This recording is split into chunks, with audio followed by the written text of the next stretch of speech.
Hi guys, good morning, and today is September 2, 2019, and this is my very first time to do a vlog, and sana is no bashers muna, and kasi I know maraming makaka-relate sa topic, so ayun, and sa very first vlog ko, naisip kong i-vlog yung sa Lindsay Chuang Yawan.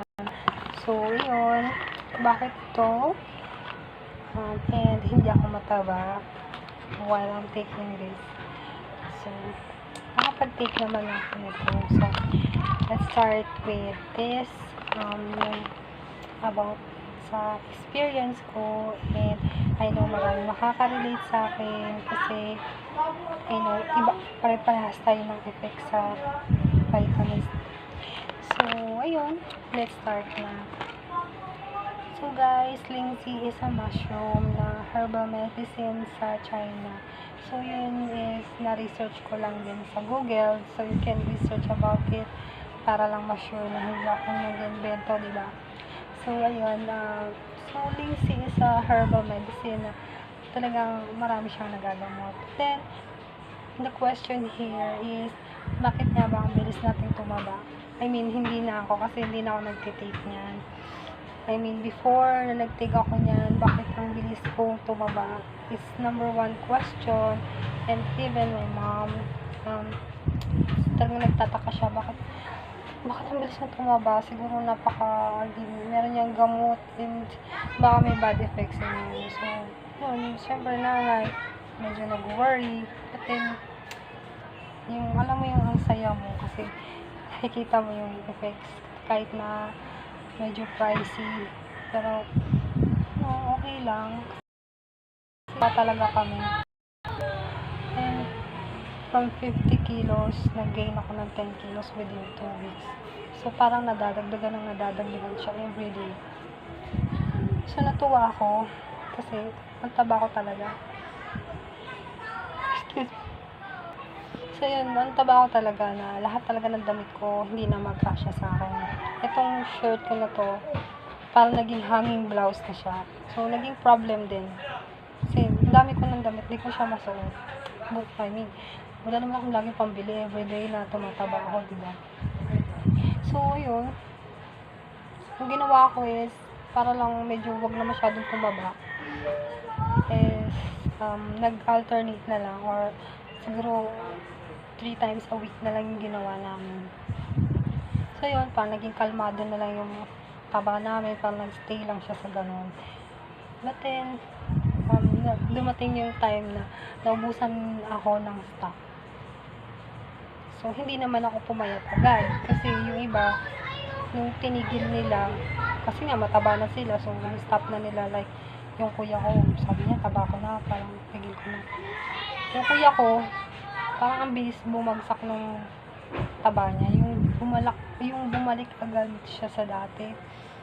Tapos ako, hindi naman agad ako gano'n, yung pumayat agad. Kaso yun nga, minsan parang napapansin niya medyo hinihingal pa ako. So yun daw yung effects ng yung difficulty in breathing, tapos yung madali kang mapagod.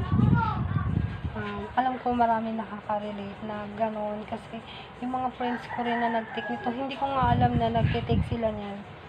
Parang siguro nung tumaba ako, napapansin ko tumataba din sila.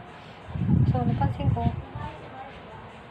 so yun, tinanong ko sila kung ano yung mga side effects sa kanila kasi yung iba, yun, ang dami talagang pimples, yung dito, parang ganun, 3.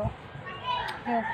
Yung iba ganun, tapos yung iba, mukha lang yung tumaba, tapos yung tiyan, tapos yung katawan, hindi. I mean, yung braso, payat pa din, yung ganun.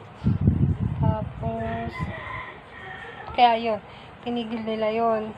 So, napakarami nilang nararamdaman. Hirap na silang huminga, madali na silang mapagod. Tapos, yung iba nananakit yung balakang, which is minsan naramdaman ko siya yung alam niyo yung pagising niyo sa umaga, sakit ng balakang niyo na hirap na kayong tumayo.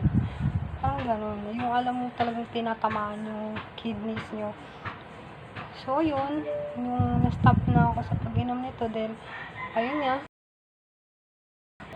na marami na akong nararamdaman. So, nagpa-check up ko sa doktor ko. And, ayun.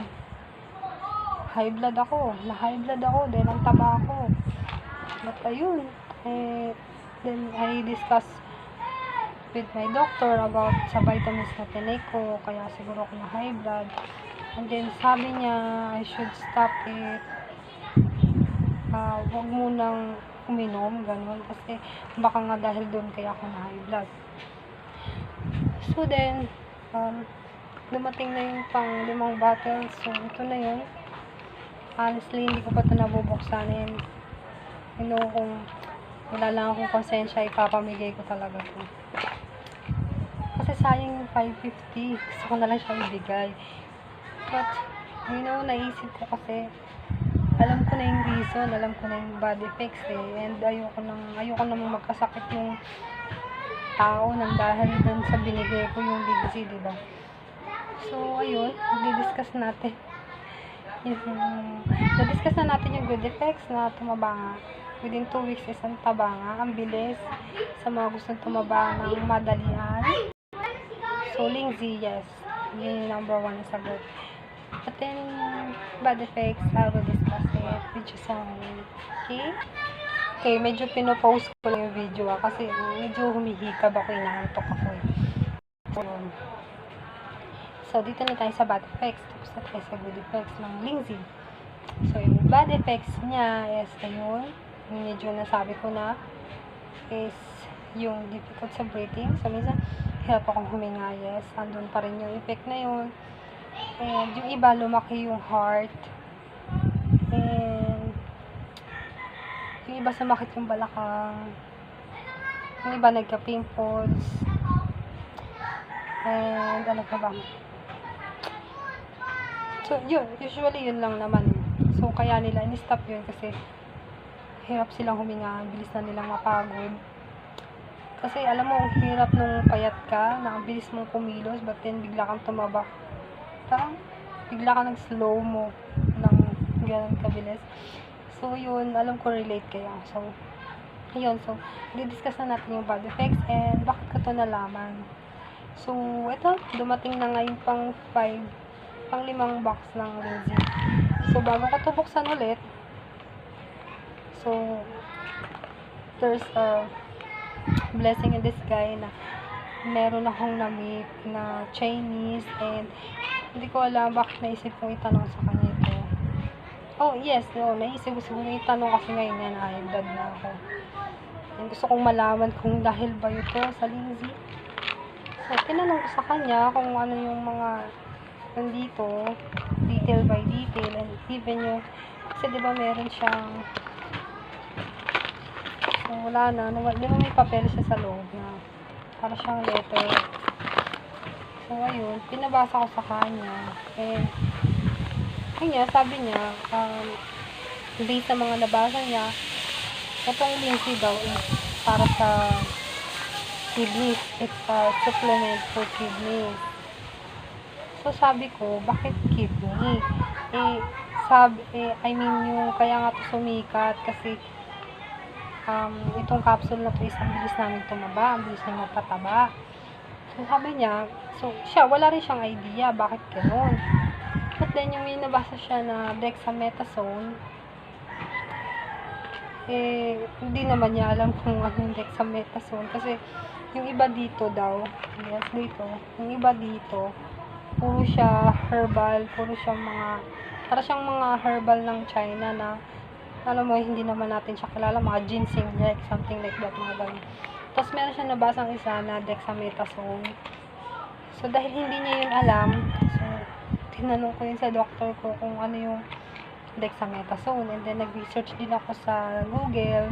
So, it's a steroid. So, you can search it on Google also para kayong reference na dexamethasone is a steroid. So, there. What is a steroid? So, yun nga, steroid, yun yung gamot na tinutulok daw sa tao para magkaroon ng lakas. para daw yun sa mga nanghihina ng sobra, and sa mga bedridden na kailangan ng turukan ng ganun, kasi yun nga, para maano lang yung lakas. Pero yung gamot kasing steroid dapat prescribe ng doktor. So sa Lindsay, kaya pala ang bilis natin tumaba because of the steroid. Ang bilis niyang magpataba. So meron akong mga friends na nag-gym. So alam mo yung nag-work hard silang mag-gym para lumaki. So meron namang iba na ang tamad mag-gym, nagtuturok na lang sila ng steroid para boom, yun, ayun na, ng muscle nila. So pag wala silang pang steroid, payat na ulit. So yun yung nangyayari sa atin na meron sa Lindsay. So yun, bakit hindi sila na-approve ng BFAD? Because meron niya siyang steroid. So merong iba na pag sinearch, meron siyang license number na sabi nila BFAD approved daw, but then maraming yun na nagsisearch talaga sa Google na yung license number na yun is hindi para sa Lindsay, hindi siya pag-aari ng Lindsay. So iba yung naka-register doon. So ayun, yung steroid or yung dexamethasone, napakarami niyang dalang bad effects. Ayun yung mga nabanggit ko, difficulty in breathing, lumalaki ang puso, kakaroon ng damage yung kidneys, high blood pressure. I mean, sa next vlog ko, i-print out ko yung mga bad effects and good effects ng steroid. So, gusto ko lang kasi ngayon, kaya ginawa ko yung vlog para ma-summarize ko lang yung experience ko. And gusto ko lang na ma-share din sa iba kasi,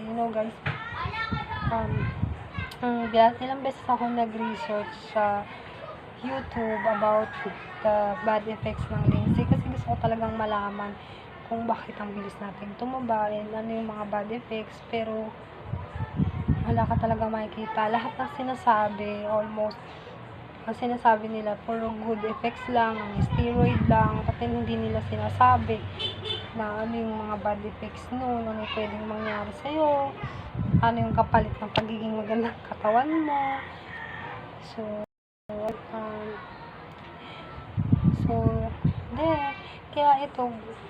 Kaya naisip kong gumawa ng vlog kasi baka makatulong sa iba. So, okay, naalala ko meron pang isang bagay. So, yung isang cause pa, isang effect pa ng paggamit ng steroid, yung pagmamanas ng katawan.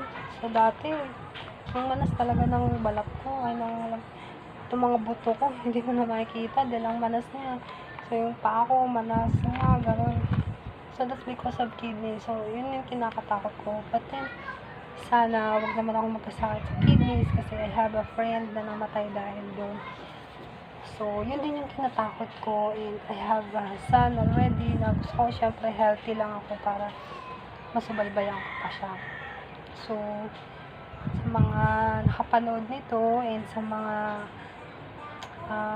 mga tao na nakainom ng Lindsay, please ask your doctor first kung safe ba sa inyo na inumin yan, kasi may steroid po yan and meron kong kapalit yung binibigay niyang magandang katawan sa atin. So, ayun, sana guys, isang malaking tulong yung vlog ko. So, please, no to bashers na. And I'm gonna do a second vlog, pagsinipag, and sorry sa background, sorry sa wala masyadong effects.